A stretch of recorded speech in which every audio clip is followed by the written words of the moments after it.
ফজরের নামাজ কাজা হয়ে গেলে আপনি কখন আদায় করবেন? এটা কি যখন টের পাবেন তখনই পড়বেন, নাকি জোহরের সময় পড়বেন, নাকি পরের দিন ফজরের নামাজের সময় আপনাকে পড়তে হবে? এবং যদি আপনি কাজা আদায় করেন তাহলে তখন সুন্নত সহ পড়বেন, নাকি সুন্নত বাদে শুধু ফরজ নামাজ পড়বেন? এই প্রশ্নটা আমাদেরকে সবচাইতে বেশি করা হয়।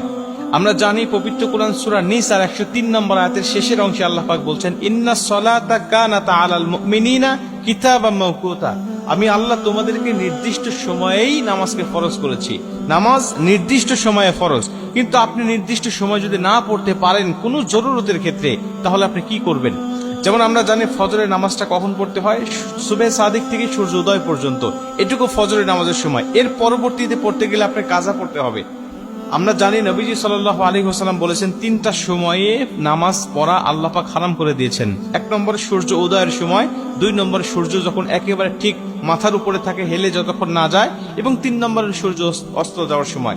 এই তিনটা সময়ে নামাজ পড়া যায় না। এবং রাসূল সাল্লাল্লাহু আলাইহি ওয়াসাল্লাম বলে দিয়েছেন যে যদি ঘুমের কারণে অথবা যে কোনো বেখিয়ালি হয়ে যদি নামাজটা তোমার ছুটে যায়, নামাজটা যদি জাস্ট টাইমে না পড়তে পারো, তাহলে যখন তোমার স্মরণ হবে ঠিক তখনই তুমি নামাজটা আদায় করে নেবে। তোমার ফজরের নামাজ কাজা হয়ে গেছে, তুমি ঘুমের কারণে টের পাও নাই, 8টা বেজে গেছে, 9টা বেজে গেছে, এখন তুমি জোহরের নামাজের জন্য অপেক্ষা করবে না। জোহরের নামাজের জন্য অপেক্ষা নয়, তুমি তখনই উঠে তুমি নামাজটা আদায় করে নেবে। এখন তুমি নামাজটা কিভাবে পড়বে? 2 রাকাত সুন্নত সহ নাকি শুধু ফরজ পড়বে? রাসূল সাল্লাল্লাহু আলাইহি ওয়াসাল্লাম বলেন, ফজরের নামাজের 2 রাকাত সুন্নতের গুরুত্ব কত বেশি জানো? আম্মা জানা আয়েশা বলেন যে সমস্ত দুনিয়া এবং দুনিয়ার মধ্যে যা কিছু আছে সবকিছুর থেকে ফজরের নামাজের 2 রাকাত সুন্নতের দাম আল্লাহ পাকের কাছে অনেক অনেক বেশি। এবং নবীজি অন্য একটা হাদিসের মধ্যে বলেন যে তোমাদের ঘোড়া যদি ছুটেও যায়, তোমাদের ঘোড়া যদি চলেও যায়, তারপরেও তোমরা 2 রাকাত নামাজ ছেড়ে দিও না। এই 2 রাকাত সুন্নত নামাজটা তোমরা আদায় করবে। এই হাদিস থেকে বোঝা যায় ফজরের নামাজের গুরুত্ব অনেক অনেক বেশি। এবং আমরা এটাও জানি যে ফজরের আগে এমন হলো যে আমি জামাতে নামাজ পড়ছি, কিন্তু এখন দেখা যাচ্ছে আমি সুন্নত পড়তে পারতেছি না, বা সুন্নত পড়লে জামাত পাবো না। তখন আপনি কি করবেন? তখন আপনি ফজরের নামাজটা আদায় করবেন, কিন্তু সুন্নতটা কিন্তু পরবর্তীতে আপনি পড়তে পারবেন না, বা আপনার জন্য মাফ হয়ে যায় নাই। আপনি সূর্য উদয়ের পরে যখন হলুদ আভাটা কেটে যাবে, আপনি তখন কিন্তু সুন্নত 2 রাকাত আপনাকে আদায় করতে হবে। তার মানে এটার গুরুত্ব অনেক বেশি।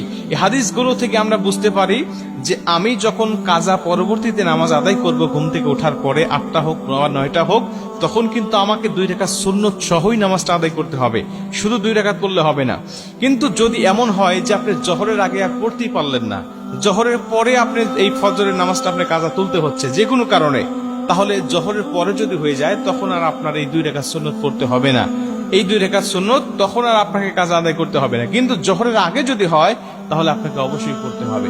প্রিয় ভাইরা আমার, এটা কিন্তু জরুরতের ক্ষেত্রে 2-1 দিন হতে পারে এমন, কিন্তু কন্টিনিউ কিন্তু করা যাবে না। এমন হতে হবে না যে প্রতিদিন আপনার ফজরের নামাজটা কাজা হয়ে যায়, প্রতিদিন রেগুলার আপনি 8টা-9টার সময় ওঠেন, তাইলে কিন্তু আল্লাহ আপনার উপর নারাজ হয়ে যাবে, রাগান্বিত হয়ে যাবে। হঠাৎ 1 দিন 2 দিন আপনি উঠতে পারেন নাই, ঘুমের কারণে বা বেখিয়াল বশত কারণে আপনি উঠতে পারেন না, বা নামাজ টাস টাইমে পড়তে পারেন নাই, তখন এই সমস্ত মাসালা আপনার জন্য হবে। কিন্তু রেগুলার যদি আপনি নামাজ কাজা করেন, তাইলে কিন্তু আল্লাহ আপনার উপর নারাজ হয়ে যাবে।